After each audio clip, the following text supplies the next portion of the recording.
Capítulo 11. La semana pasada solamente vimos los primeros 4 versículos y vimos allí, bueno, el 11 son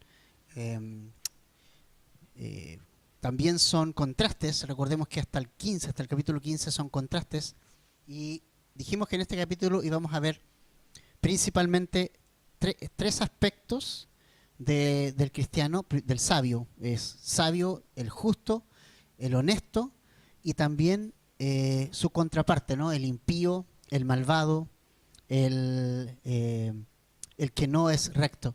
Y eso es importante. La palabra rectitud y la palabra justicia en este capítulo se repite mucho, y es muy importante cuando nosotros nos vemos en la Biblia la palabra recto, porque realmente nosotros vemos en la Biblia que no hay nadie recto, o sea, no hay justo ni aun uno. Dice Romanos capítulo 3, versos 10 y 11, dice que no hay ninguna persona justa, no hay quien entienda, no hay quien busque a Dios, todos se desviaron, cada uno hizo lo que bien le pareció.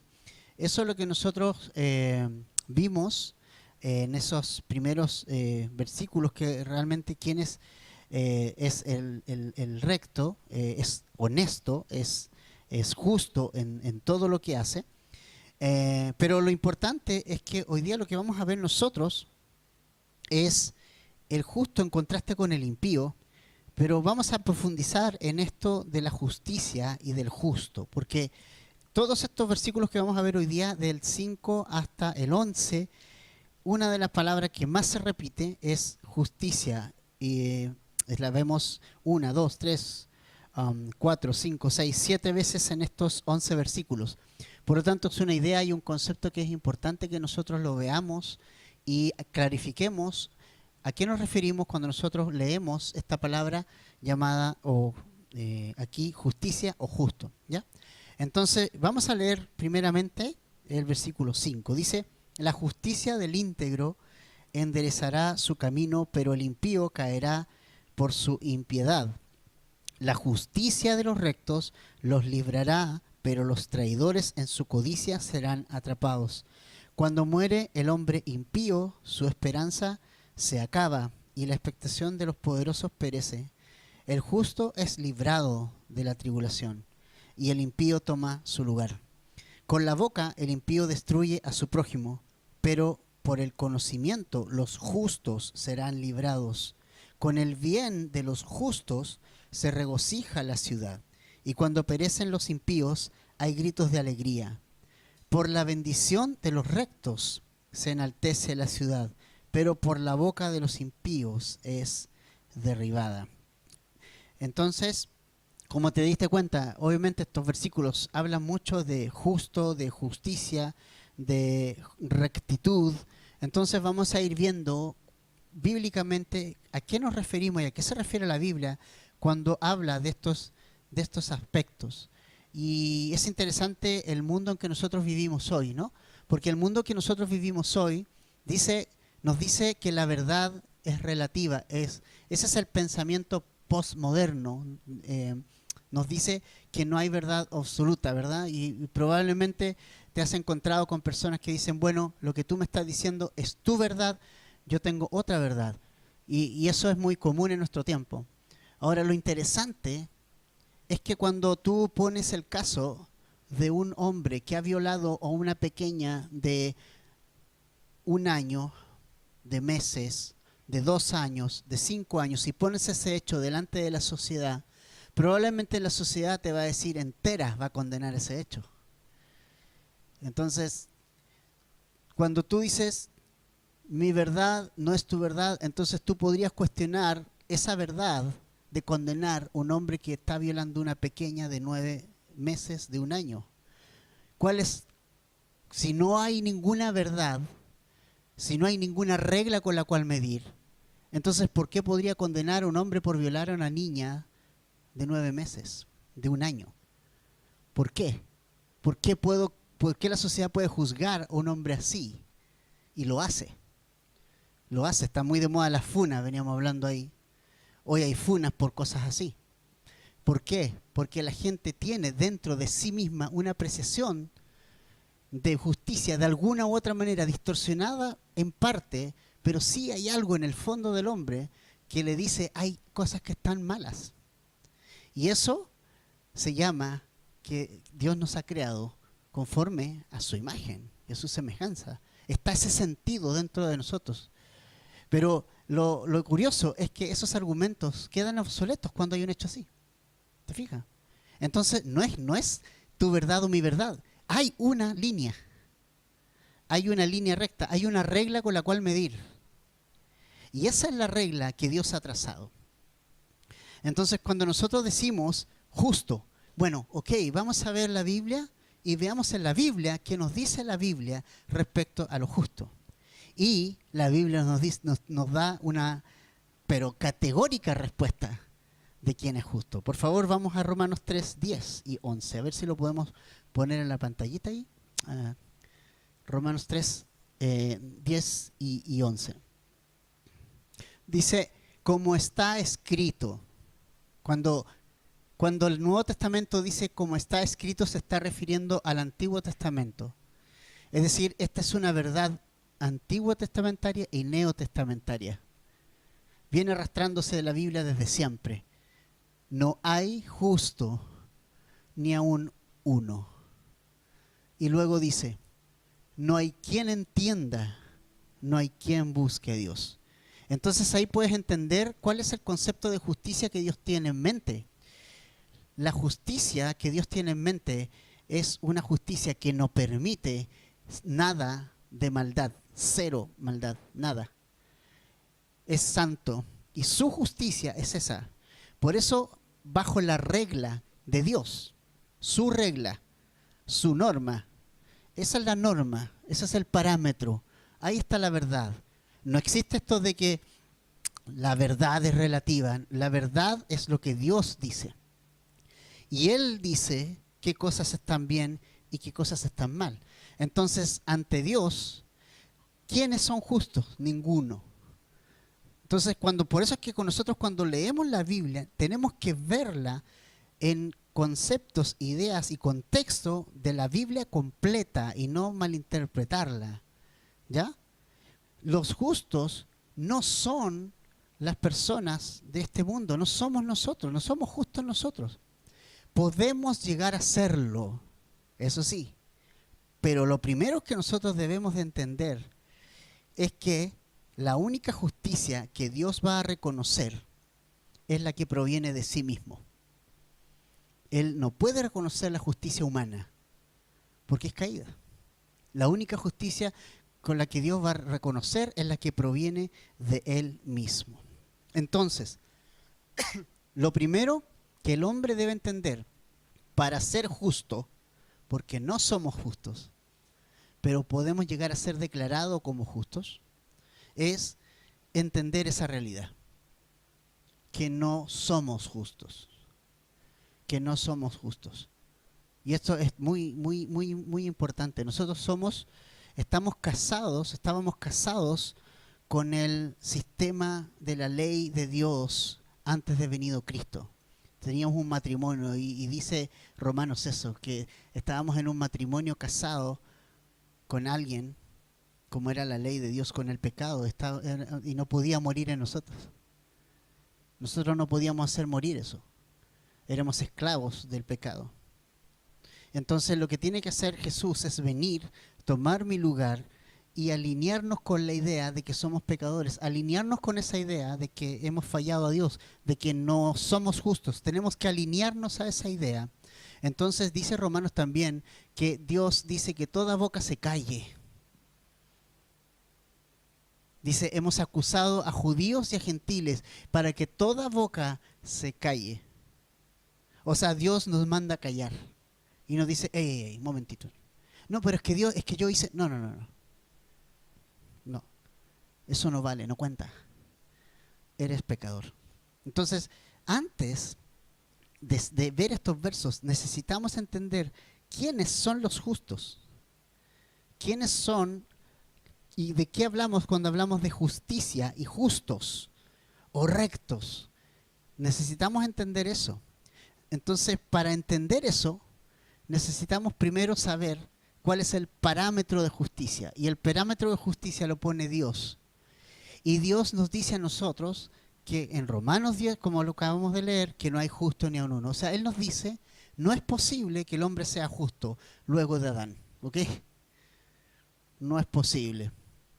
Y realmente Adán, porque a veces podemos decir, bueno, es que echarle la culpa a cualquier cosa por lo que hacemos, ¿verdad? Créeme que Adán no tenía muchas opciones de echar culpa, porque estaba en el paraíso. ¿Cuánto hubiera dado yo por estar ahí con Dios conversando todas las mañanas, todo el día, en la tarde? Su presencia se paseaba. Y realmente no había pecado. ¿Te fijas? Era el lugar ideal. Pero en el lugar ideal, aún en el lugar ideal, el hombre pecó. Y realmente desobedeció a Dios. Entonces vino todo este asunto del pecado, entró en el mundo por él. Nosotros somos la evidencia de eso. La muerte es una evidencia de que claramente el pecado entró en el mundo porque entró la muerte.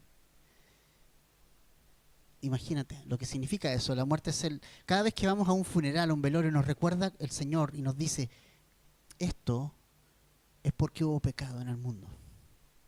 Pero la esperanza que nosotros tenemos es que podemos ser declarados justos sin ser justos. ¿Y qué es lo que dice Romanos? El segundo paso, entonces, lo primero, entender que somos, para ser justos, necesitamos entender que somos pecadores. Es el primer paso. Y el segundo paso es ir a Jesús. Romanos capítulo 3, por favor, 19 al 26. Vamos ahí un poquito. Romanos capítulo 3, 19 al 26.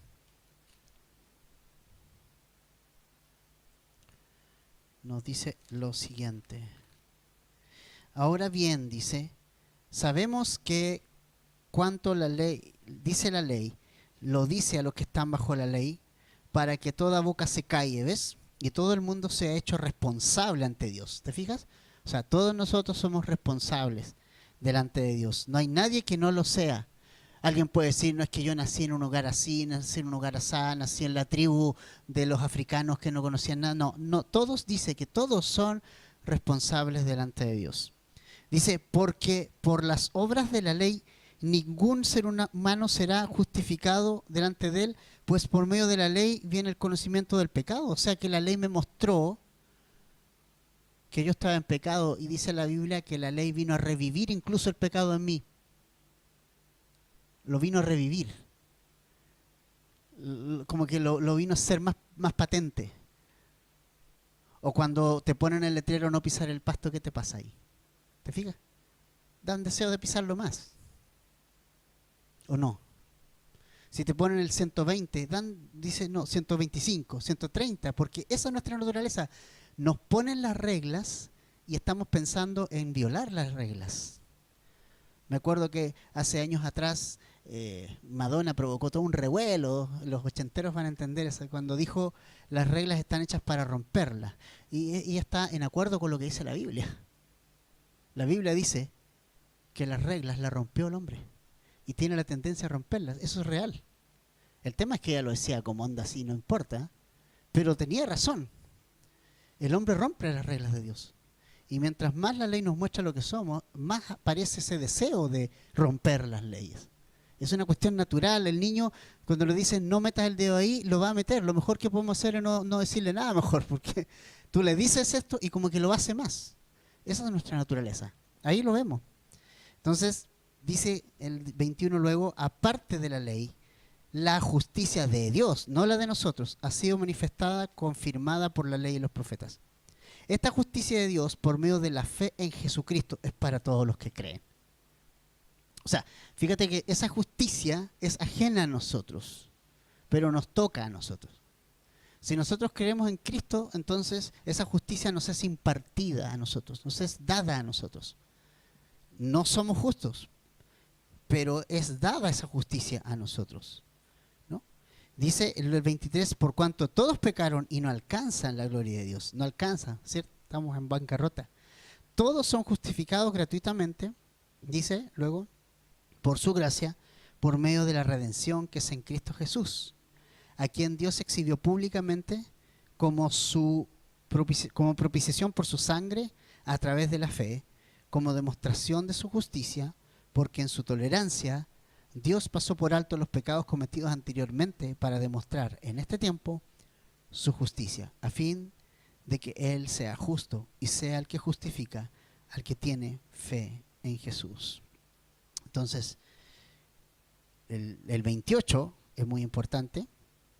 Dice, porque concluimos que el hombre es justificado por la fe aparte de las obras de la ley, separados de las obras de la ley.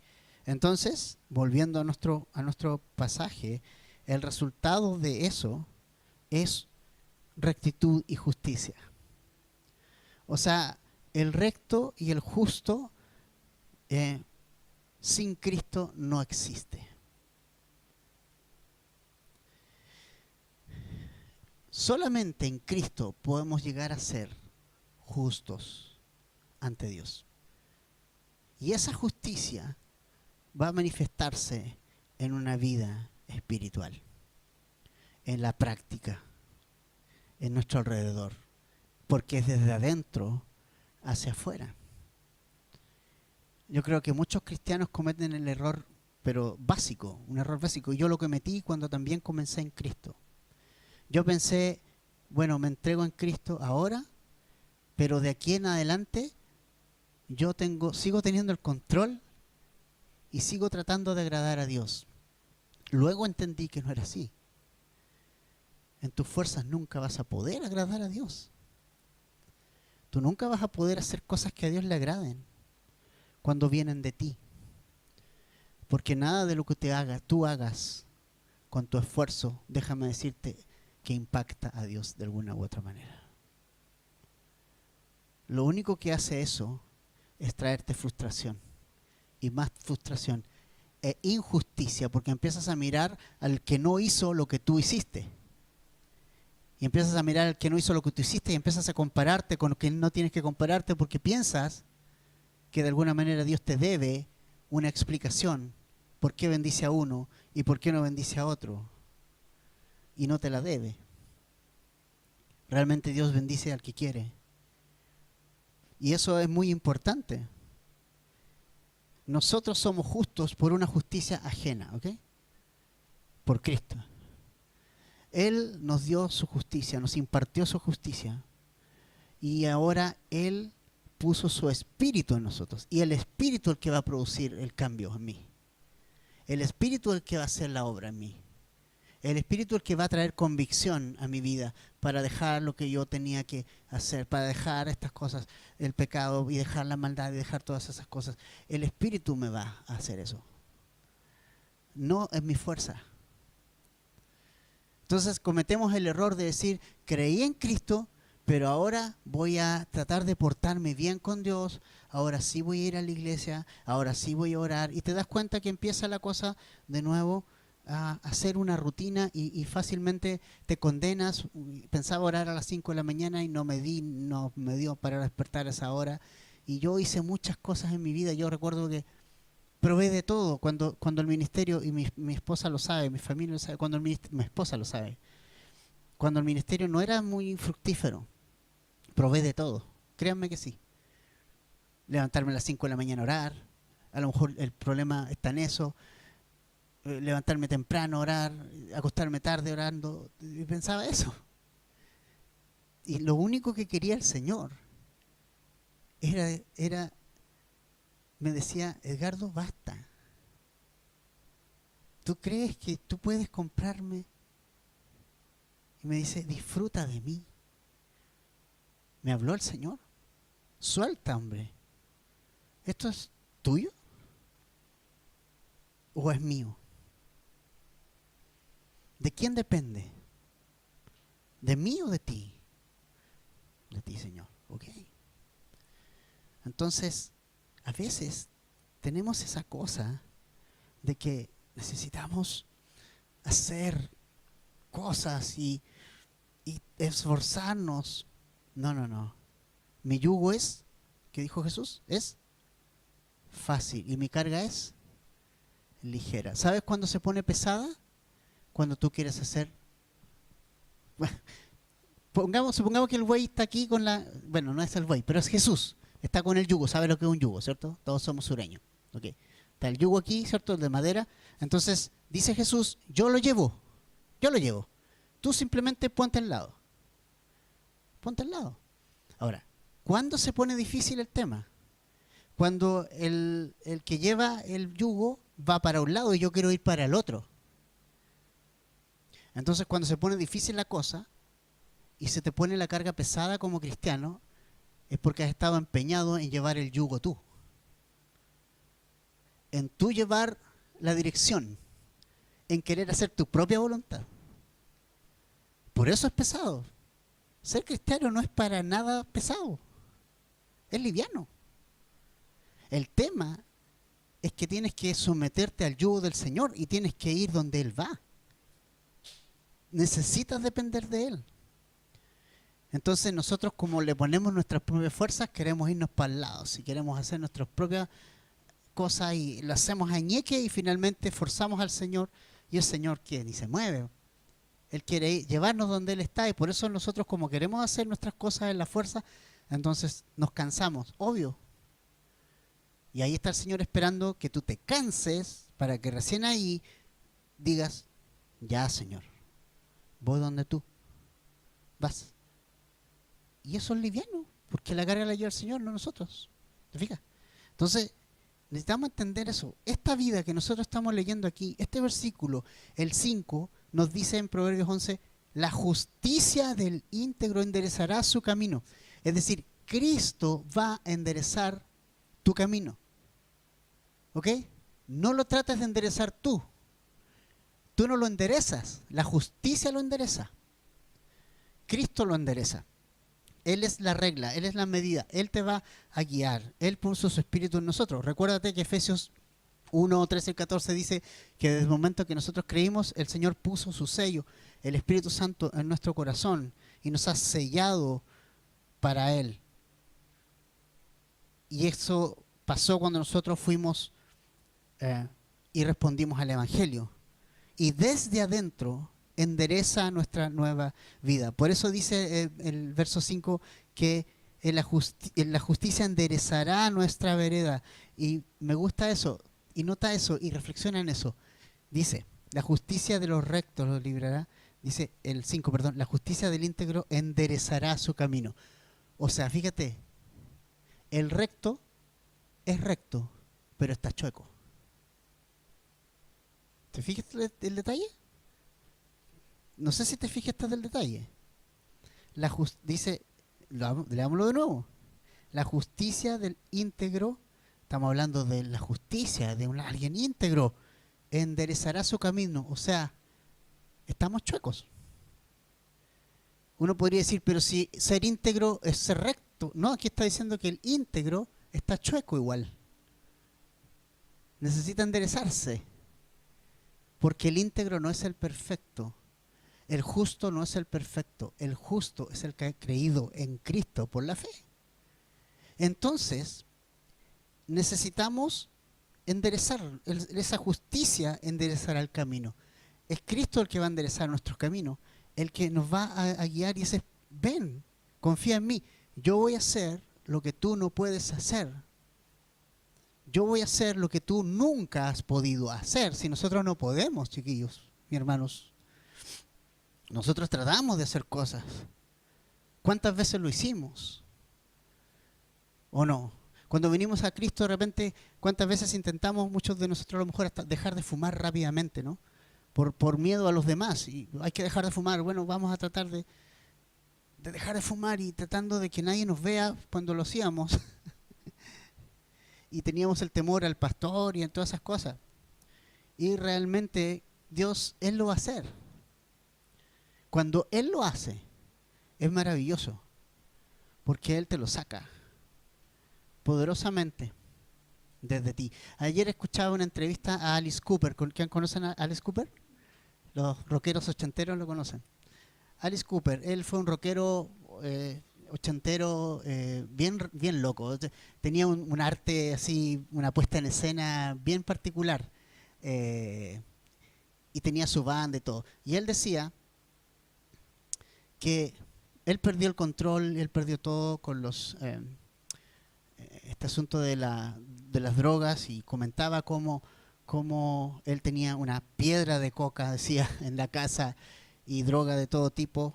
eh, y él, cuando comenzó a cuando le entregó su vida a Jesucristo, él en un momento tomó todo esto y lo echó al baño.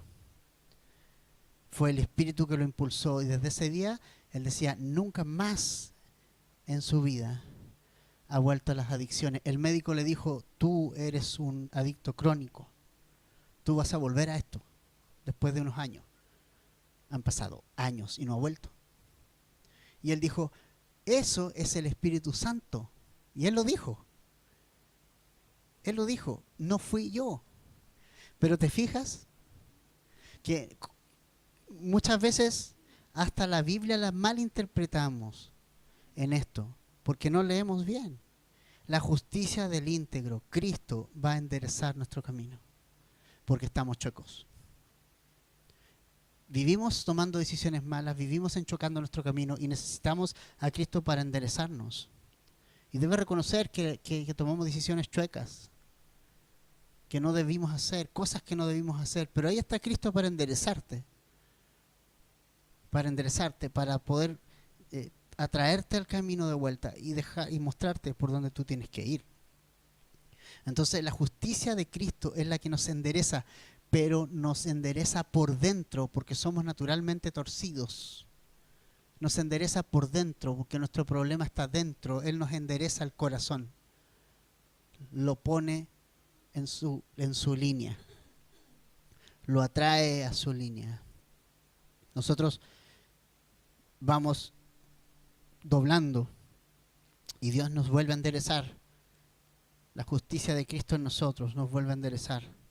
Y a veces nos enchocamos mucho y hasta chocamos, pero allá nos va a buscar la justicia de Cristo, nos vuelve a traer, nos vuelve a poner en el camino y nos vuelve a enderezar. Y eso es lo que hace el Señor. Entonces, todo lo hace Jesucristo. Entonces, fíjate, la justicia que va a hacer Cristo endereza nuestro camino. ¿Qué más hace la justicia de Cristo? En el verso 6 dice, la justicia de los rectos los librará, pero los traidores en su codicia serán atrapados. Es decir, mira qué importante, nos librará la justicia de los rectos. Otra vez estamos aquí con este concepto de justicia, es decir, nosotros, los que conocemos a Cristo, el Señor nos ha librado, nos va a librar. Y de lo primero que nosotros nos libró fue del pecado, de la tiranía del pecado y de todas sus consecuencias. Eso es de lo primero que Jesucristo nos ha librado. Y vamos por otro momento ahí a Romanos, capítulo 6, versos 8 al 11. Romanos 6, a ver si era este, 8 al 11. Sí, dice, y si hemos muerto con Cristo, creeremos que también viviremos con Él. Sabiendo que Cristo, habiendo resucitado de entre los muertos, no volverá a morir, la muerte ya no tiene dominio sobre Él. Porque en cuanto a que Él murió, murió al pecado de una vez y para siempre. Pero por cuanto Él vive, vive para Dios. Así también ustedes considérense muertos para el pecado, pero vivos para Dios en Cristo Jesús. Entonces, una de las primeras cosas que nos ha librado la justicia de Cristo es del pecado. No podíamos, estábamos amarrados, éramos esclavos. ¿Recuerdas esos días? Yo creo que sí, ¿no? Cuando tú querías evitar algo, pero no lo podías evitar. Pareciera ser que la fuerza que había dentro de ti te arrastraba a pecar, te arrastraba, ¿verdad? ¿Verdad que sí? Te llevaba y te arrastraba, era una cosa, un poder superior que había sobre ti. Y eso pasaba, eso es el problema. El pecado es un poder superior que había antes en nosotros. Nos arrastraba. Pero en Cristo, fíjate lo que dice, nos consideramos muertos, ya no tenemos ese dueño antiguo. Por creer en Cristo, ahora ya tenemos un nuevo dueño. Y Jesús es nuestro nuevo dueño. Y cambiamos de esclavo. Ya no somos esclavos del pecado, no tenemos por qué hacerle caso al pecado, ¿sabes? Aunque ese antiguo dueño siempre va a estar ahí tirándonos piedrecitas. El antiguo dueño siempre va a estar reclamándote, ven aquí, ven acá, tú eras mío. Va a molestarnos. Pero ¿qué pasa con nosotros? Ya no. Tenemos un dueño nuevo. Nos molesta, pero ya no somos esclavos, ya no somos, no pertenecemos a ese hombre esclavo, al pecado. Ya nos libramos de él. Estamos del otro lado. Nos tira piedras, pero él ya no es nuestro dueño. Y te viene a reclamar, pero tú ya no eres dueño. Hay una historia de un esclavo cuando se abolió la esclavitud en Inglaterra. Un hombre compró esclavos para hacerlos libres. Y en su hacienda estaban libres. Y le dijo, sean libres. Y los esclavos, era como que se miraban, ellos nunca habían sido libres en su vida, no sabían qué hacer. Y tendían siempre a servir a alguien, al patrón. Decía, no, no, eres libre, anda, puedes hacer lo que quieres. Y no, era como extraño para ellos. Pero, familia, Cristo nos ha hecho libres para irnos, para rechazar el pecado ahora. Nos ha hecho libres de eso. Ya no somos sus dueños, Él no es nuestro dueño. Y entonces, cuando tú lees acá el libro de Proverbios en este versículo 6 y dices, la justicia de los rectos los librará. O sea, Jesús nos ha librado del infierno, de nosotros mismos, de la esclavitud del pecado, y hemos pasado de muerte a vida. Nos ha librado.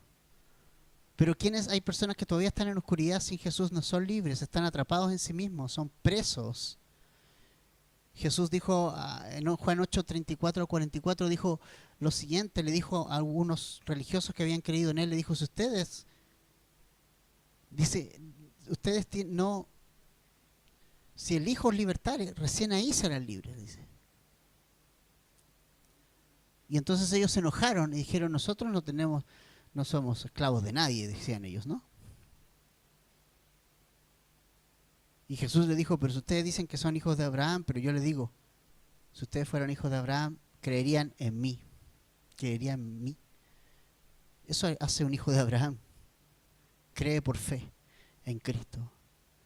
Y Jesús le dice, el que obedece al pecado es esclavo del pecado. El que aún está obedeciendo a ese antiguo dueño es esclavo de eso. Pero Cristo nos ha librado, no nos engañemos. Tenemos la libertad para huir del pecado ahora. Tenemos la libertad de hacerlo. Ya no es el tirano que nos gobierna, es Jesús el que nos gobierna. Entonces la justicia de los rectos los librará. Y Cristo nos ha librado, familia. Nos ha librado. Y esa libertad es grandiosa. Ya no tenemos que correr al pecado, ya no tenemos que correr a nuestro antiguo dueño, ya no tenemos que, somos libres. Cristo nos ha hecho libres. Si el Hijo los libertare, dice, serán verdaderamente libres. En Jesús hay total libertad, completa libertad. Y su Espíritu controla nuestras vidas. En tercer lugar, algo importante también, el impío, contrario al justo, ¿Quién es el impío? Ahora vamos a ver quién es el impío.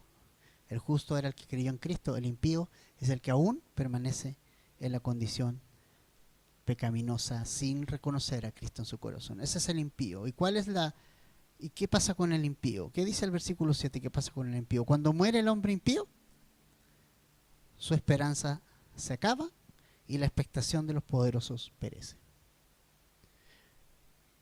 O sea, el impío no tiene esperanza. Eso dice Proverbios 11:7. Todo lo que el impío desea, perece con él. Así de simple. Tiene falsas esperanzas porque toda su esperanza está puesta en lo terrenal. Ese es el gran problema. El impío vive para lo terrenal todo el tiempo. Y piensa en lo terrenal, entonces cuando muere, ahí perece todo, ahí se fue con él todo, ¿no? Su esperanza, todo lo que él tanto trabajó en la vida, todo por lo que tanto persiguió y nunca consiguió, ahí perece su esperanza. Un hombre sin Cristo es una tragedia fuerte. Cuando a mí a veces me invitan a un velorio a hablar con una persona que yo sé que se ha ido sin Cristo, es lo más difícil que pueda haber en la vida. Yo no sé qué hacer ahí. Porque no hay esperanza. Y no hay segunda oportunidad. No hay un tal purgatorio. ¿Se acuerdan la historia del joven rico? El rico quiso volver a su casa. Le dijo a Abraham, Abraham, permíteme que vuelva a mi familia y les avise de este lugar y les avise lo que pasa aquí. Y me dice, no, no, no. Tienen a los profetas, tienen la Biblia. Que lo escuchen a ellos. Es decir, que escuchen el mensaje. Pero si ven a alguien levantarse de los muertos, van a creer. Abraham le dijo, ¿sabes qué? Aunque se levante alguien de los muertos, no van a creer. Jesús levantó a Lázaro y no creyeron. Jesús se levantó de los muertos y no creyeron. Porque no es asunto de evidencia, es un asunto de dureza del corazón. Entonces la esperanza del impío perece ahí. Se va todo. ¿Y qué pasó con esa historia del rico Lázaro? No estaban las riquezas del rico debajo, no estaban sus banquetes, no había nada de eso. En cambio, Lázaro estaba siendo consolado, confortado, animado. ¿Por qué estaba ahí todavía? Porque Jesús todavía no había resucitado. Luego de resucitado, Jesús, dice Efesios, que llevó cautiva la cautividad y se llevó con él toda la gente que había esperado por él todo ese tiempo. Recuerden ustedes que el relato de un evangelio menciona que muchos santos fueron vistos caminando por la ciudad de Jerusalén y todos, uy, ¿qué onda? ¿Qué pasó? Jesús se llevó la muerte cuando resucitó. Ya no hay seno de Abraham, pero hay cielo. Hay paraíso. Entonces, un hombre sin Cristo es una tragedia. ¿Qué nos dice Mateo 16, 26? Mateo 26. No, perdón, Mateo 16, 26. No sé si está bien. Ah, sí. ¿Qué provecho obtendrá un hombre si gana el mundo entero? ¿Cuántos quieren hacer eso, no? Quieren ganar el mundo entero. Pero pierde su alma. ¿O qué dará un hombre a cambio de su alma? ¿Cuál es el precio de la eternidad? No se puede comprar, tiene tanto precio la vida eterna que no se puede comprar con dinero, se puede comprar solamente con la sangre del justo Hijo de Dios. Entonces eso es tremendamente importante lo que vemos aquí. Es una tragedia un hombre sin Cristo. Cuarto lugar, el justo es librado de la tribulación. Mira lo que dice el 8 de Proverbios 11 ahora. Dice, el justo es librado de tribulación y el impío toma su lugar. Wow. Nota que dice que el justo, no dice que el justo no será aprobado, pero dice que será librado. de toda tribulación. El justo tiene siempre la esperanza de ser librado. Siempre. Pueden haber pruebas, pero todas ellas tienen fecha de vencimiento. Todas ellas son temporales. Ninguna prueba es eterna. Aún la larga prueba de Job tuvo un fin. No duró para siempre. Las pruebas son temporales, tienen un propósito específico y nunca el Señor nos va a dejar abandonados. Mira lo que dice Salmo 34, 19. ¿Qué dice Salmo 34, 19? El justo, ahí dice, muchas son las aflicciones del justo. Mira, interesante, ¿no? Muchas son las aflicciones. O sea, ¿qué te está diciendo? ¿Que los justos sufren o no sufren? Sí. Pero, y ahí está la diferencia, de todas ellas lo libra el Señor. Es decir, nosotros tenemos la gran diferencia con el mundo, que el mundo no tiene a nadie. No tiene a nadie. ¿A quién tiene el mundo? He conocido cada tragedia de personas tristes, personas con chicos adolescentes que se quieren suicidar, personas que están con salud mental malísima, personas que están endemoniadas, personas que están sufriendo dramas familiares terribles y no tienen nada de dónde agarrarse. Nada. Pero ahí duros, ¿no? Si alguien les habla de Dios, no. No tienen a nadie. El cristiano puede sufrir igual. Tal vez puede sufrir familiarmente conflictos, económicamente problemas, de salud, problemas de todo tipo, pero dice de todas. El Señor las va a librar. No necesariamente va a la situación a mejorar, pero nos libra, nos da esperanza.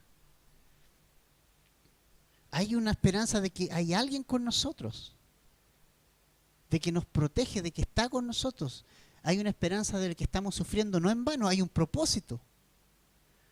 Porque dice Romanos que a los que aman a Dios todas las cosas les ayudan a bien. Entonces todo lo que nos pasa tiene un propósito. Y buen propósito. El propósito de hacernos más parecidos al carácter de Cristo. Ese es el propósito. No ser ricos, no ser millonarios, no tener la buena salud de aquí hasta que me muera. No, el propósito es que tu carácter se parezca a Jesús. Y en ese propósito todo coopera. Todo coopera. O sea, aún nuestro sufrimiento tiene un propósito. Y el que no tiene Cristo no tiene ninguno. No tiene esperanza, no tiene propósito, no tiene nada. No cumple ningún objetivo el sufrimiento en una persona que no conoce a Cristo. Ninguno. Pero en cambio nosotros sí. Por eso dice el justo es librado de la tribulación y el impío toma su lugar. Ahí está, qué triste. El que no conoce a Cristo toma su lugar.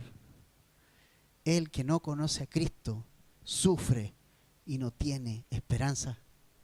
Sufre y no tiene a quién acudir, ni agarrarse, ni decir nada. No tiene nadie, a nadie. Y es triste porque uno quisiera que la persona pudiera tener a Cristo, ¿cierto? Y uno le va y le dice, oye, pero está Cristo. Y no hay caso. Y bueno, no puede hacer nada uno ahí.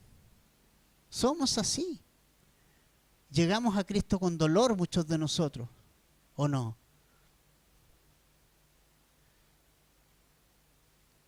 Hubo un hombre en la Biblia que lo golpearon, era contrario a Pablo, acusó a Pablo. Me parece que era Sóstenes, enojado contra Pablo, y lo llevó y lo acusó y lo llevó a las autoridades. Lo agarraron a palo al pobre, y después en una carta Pablo dice, saludos a mi hermano Sóstenes. ¡Wow! Tanto palo, tanto dolor, llegó a Cristo. Somos así. Pero cuando somos creyentes, el Señor nos libra de todas las tribulaciones y nos va a librar de la mayor tribulación que va a venir sobre este mundo entero, que es la tribulación de 7 años que va a venir a este mundo. Dice, el justo va a ser librado. Nunca el justo ha pagado por el injusto. Vean la Biblia. Dios habló con Noé. Le dijo, voy a destruir el mundo me tiene. Y Noé dijo, le dijo, construye el arca. ¿Qué es eso? Noé podría haber dicho, ¿qué es eso? ¿Qué es un arca? O sea, ¿qué va a pasar? ¿Va a caer agua del cielo? Hasta ese momento, sus lluvias suaves y muy agradables. ¿Y qué onda? ¿Va a caer agua? ¿De dónde? Pero él construyó, tuvo la paciencia y lo libró cuando vino el diluvio. Lo sostuvo. Lot, a pesar de que podíamos pensar, ¿realmente eligió mal Lot el lugar donde vivir? Claro que sí. Se dejó llevar por lo visual, por la expectativa económica que tenía Sodoma y Gomorra en ese tiempo. O sea, él se dejó guiar por eso. Hablemos sinceramente. Vio, hoy está buena esta tierra, está buenas posibilidades de negocio, pero esa decisión fue mala. Se quedó ahí y fue afligido su corazón.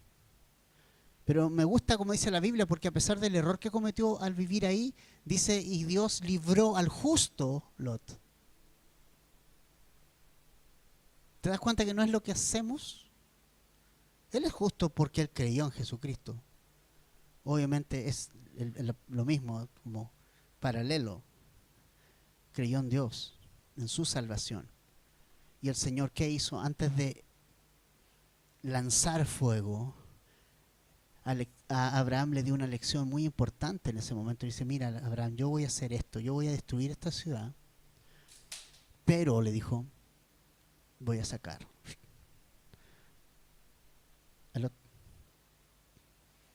Y no fue hasta cuando salió Lot de ahí que vino el juicio sobre esa ciudad. Familia, nunca el justo, nunca el Hijo de Dios va a pagar los platos de los impíos, los platos rotos de los impíos. Eso nunca va a pasar. Eso no te va a llegar. Cada uno tiene su propia responsabilidad y el justo va a ser librado de la tribulación. No te va a hacer pasar por algo que está hecho para el impío, no para el justo. El ángel de la muerte estaba hecho para los egipcios, no para Israel. Pero Israel tenía que hacer algo. El cordero, lo que vimos el domingo. Matarlo, untar la sangre y poner eso. Eso es lo que tenemos que hacer, confiar en Cristo. Pero Él nos va a librar de todas las tribulaciones. Y finalmente, familia, vamos a terminar hoy rápidamente. Versos 9, 10 y 11. Vamos a ver dos cosas que el recto se refleja en las palabras y la influencia que el recto tiene en la sociedad. Dice, con la boca el impío destruye a su prójimo, pero con el conocimiento los justos serán librados. Luego dice, con el bien de los justos se regocija la ciudad, y cuando perecen los impíos hay gritos de alegría. Por la bendición de los rectos se enaltece la ciudad, pero por la boca de los impíos es derribada. Fíjate lo que dice acá. Primero que el justo, ¿no? Sus labios son distintos, son diferentes, sale palabras de edificación. En el original menciona el impío como el hipócrita, ¿ya? Las palabras del impío dañan, tienen esa finalidad siempre de dañar, en cambio el justo no. Y lo último es la influencia que el justo tiene en la sociedad. Dice, con el bien de los justos se regocija la ciudad. La nueva vida en Cristo brilla en la oscuridad del mundo. Cuando el Señor nos transforma, también es visible en nuestros entornos. Tenemos mucho que decir a este mundo. Las cárceles no dan abasto, las cárceles están terriblemente saturadas. ¿Y quiénes son los que van y predican y se convierten en personas y cambian personas y se rehabilitan personas? A los cristianos. ¿A quiénes llaman? A los cristianos. Cuando les servimos. Cuando el Estado reconoce y tiene que mordérselas. ¿Cuáles son los hogares de rehabilitación que tienen mejores resultados? Los cristianos. Eso es brillar en la sociedad, con Cristo. ¿Quién es el que puede cambiar a un drogadicto que está botado en la calle y hacerlo una nueva persona? Es Jesucristo.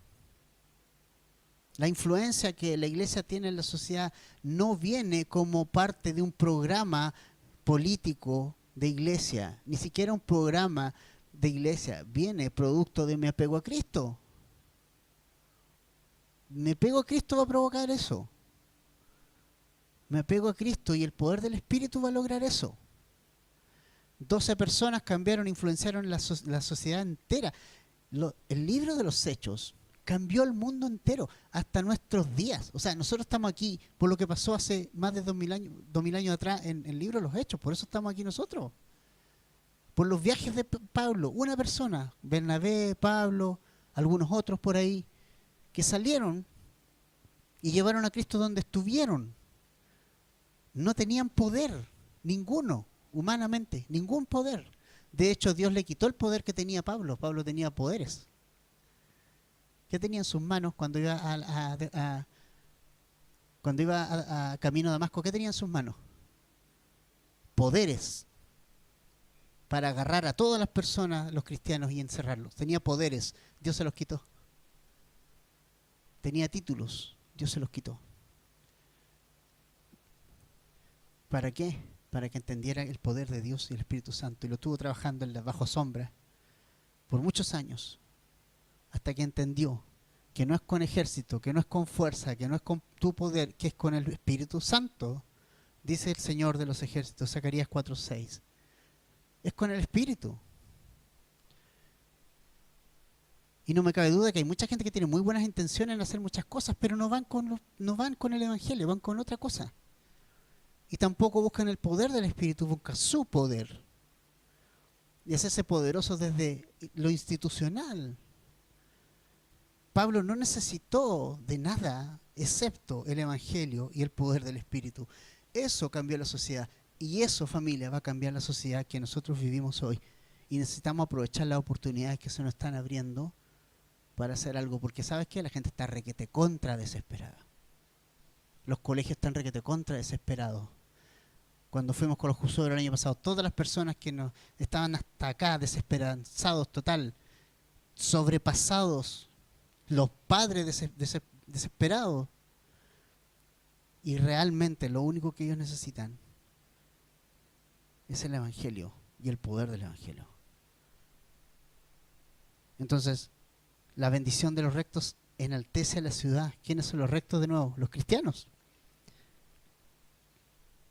Pero por la boca de los impíos es derribada. Los impíos derriban, el cristiano edifica. El cristiano lleva a Cristo en su lugar donde brilla, donde debe brillar. Familia, entonces, esto es la vida del justo. ¿Quiénes son los justos? Los que hemos aprendido a depender de Cristo, a los que nos hemos sometido a Él y su palabra, y nos hemos rendido a Él con todos nuestros pecados. ¿Oramos, familia? Gracias, Señor, por este tiempo.